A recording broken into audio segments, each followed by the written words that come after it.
Игры Марвел для мальчиков. Хотя не, мне уж сколько лет. Игры Марвел. Мстители, как-нибудь я до вас доберусь. Лего, играл, что-то непонятное. Паук, Лего. О, Стражи Галактики. Ну, не, я еще не готов делать по ним видео. А это что у нас такое? Стражи Галактики от Telltale.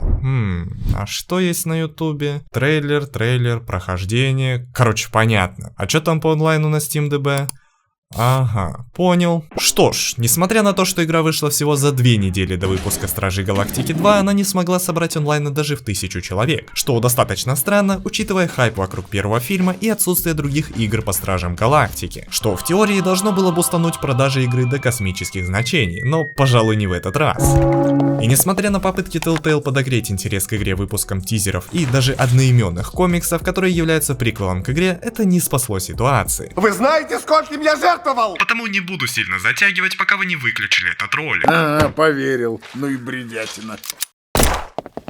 Надеюсь, ты не станешь повторять его ошибку. И начнем же сначала с комикса, где нам демонстрируют команду Стражей Галактики из киновселенной, а не это непонятное недоразумение. Суть всей этой линейки комиксов сводится лишь к одному ключевому моменту, в котором Стражи наткнулись на Таноса и в процессе драки начали сильно огребать, отчего находящийся с ними Космо решил заключить сделку с Таносом, чтобы он отпустил Стражей живыми, а Космо выдаст ему местоположение нужного артефакта. И дабы все выглядело правдоподобно, Танос делает вид, будто его обезвредил Космо, пока тем временем Стражи улетают с планеты. И через какое-то время на борт компьютера корабля приходит сообщение. Алло, это кто? А ты кто? Я не знаю, ты мне звонишь. Ты кто? Ты мне позвонил.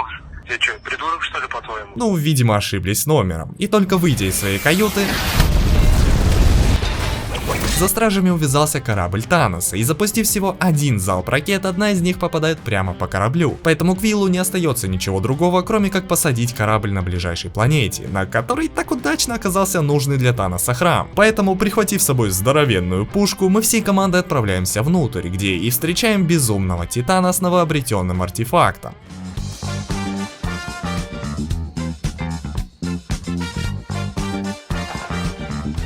И не выдержав подобного оскорбления, Старлорд бросает вызов Таносу.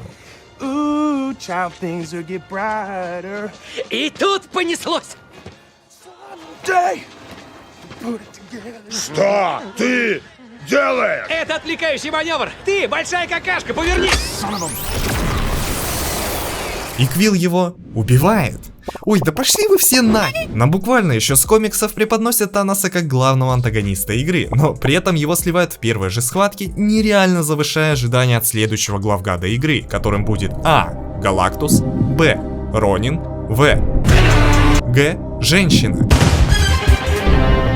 И проблема игры в том, что авторы недостаточно раскрывают Халу-обвинительницу, это тот же Ронин, только ее мотивация как главгада игры не совсем понятна, поскольку все, чего она хочет, это воскресить собственного сына при помощи артефакта, который Стражи забрали у Таноса. При этом она поступает достаточно изощренно. Вместо того, чтобы просто поговорить со Стражами и возможно прийти к общему компромиссу, ее делают злой, поскольку игре нужен злодей. И при любом удобном случае она нападает на героев с целью выкрасть артефакт, поэтому из-за подобных выкидонов к ней не испытываешь тех же эмоций, как к собственной команде, поскольку Telltale просто вбрасывает в нас факты, что она хочет воскресить собственного сына, потому что она мать. Или же то, что она хочет восстановить империю Крип, потому что она может, при этом толком не объясняет, для чего ей это надо и что она планирует делать, кроме уничтожения планет. Но если в целом посмотреть на Халу, то становится ясно, что ее роль сводится к самому главному – сплочению Стражей Галактики. Именно она заставляет Стражей объединиться ради спасения мира, ведь несмотря на разногласия в команде, сплочение Стражей перед общим врагом объединяет их не просто в команду, а в своеобразную семью.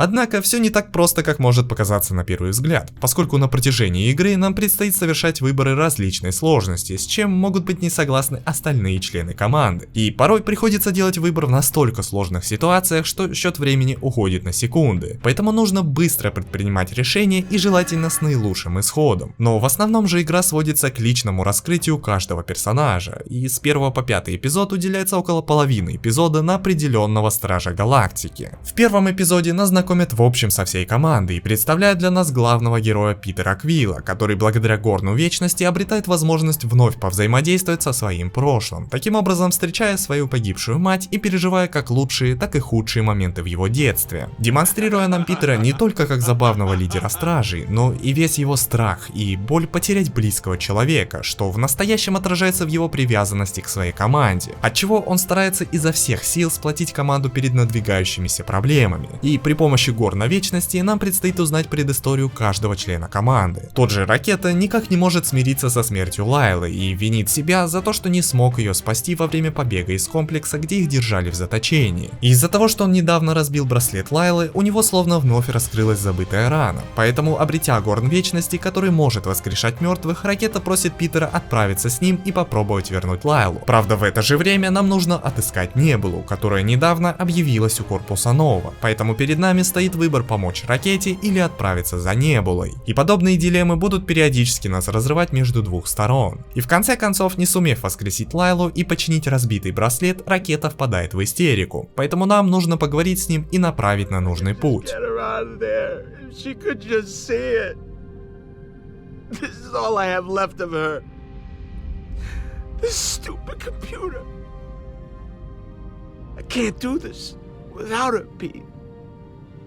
I thought I could, but I can't. I can't. She's always gonna be with you, Rocket. You haven't lost her. But it's gone. I can't fix it this time. There's nothing left. I still can't. I don't want to give her up.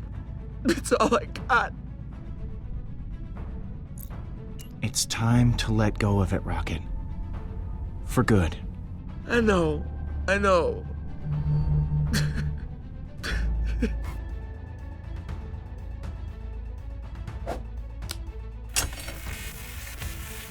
А чтобы вы совсем не разрыдались, порой встречается и такое. I'm scared. Та же Гамора и вовсе переживает смерть собственного отца, поэтому она и хочет отыскать Небулу, чтобы восстановить с ней отношения и заняться семейным делом. А Дракс после отмщения своему заклятому врагу и вовсе впадает в кризис среднего возраста, заедая собственную бесполезность. Именно благодаря развернутой предыстории и возможности взаимодействовать со своей командой ты не просто смотришь на них как на шаблонных персонажей, а как на многогранные и сложные личности, от чего проходишь игру не просто ожидая, что будет происходить дальше по сюжету, а стараясь во время диалогов подбирать каждому персонажу необходимые слова, пытаясь не просто втереться в их доверие, но и сплотить стражей между собой, объединив их в одну семью. Но если персонажи в игре реально хороши, то вот с геймплейной стороны в сравнении с теми же играми The Dark Pictures, Пиздец, как меня разочаровал. поскольку весь геймплей в этой игре сводится к гуляниям по маленьким локациям, квиктайм-ивентам и выбору диалогов. На тех же открытых локациях, где вроде можно свободно ходить, делать абсолютно нечего, кроме поиска всякого барахла и разговоров с членами команды. Слушай, Дракс, иди поговори с Грутом. I am Groot. I am Drax. I am Groot. I am Drax. Квиктайм-ивенты же в этой игре максимально простые, даже сравнивая с другими играми Telltale.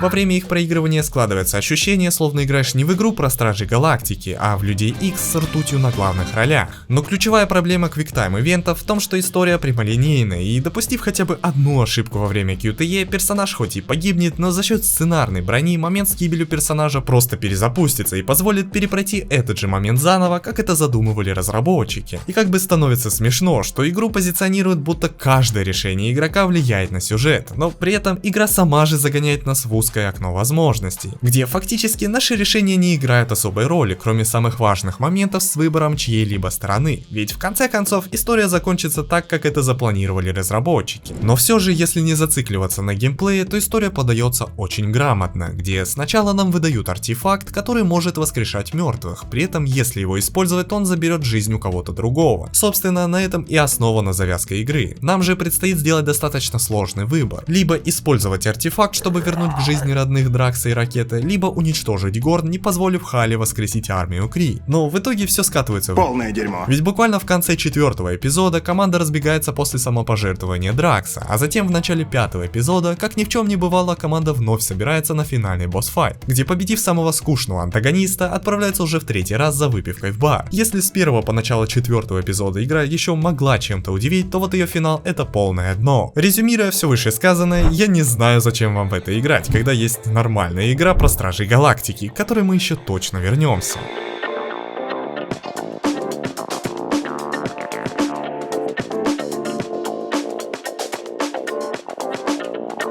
Like 2 days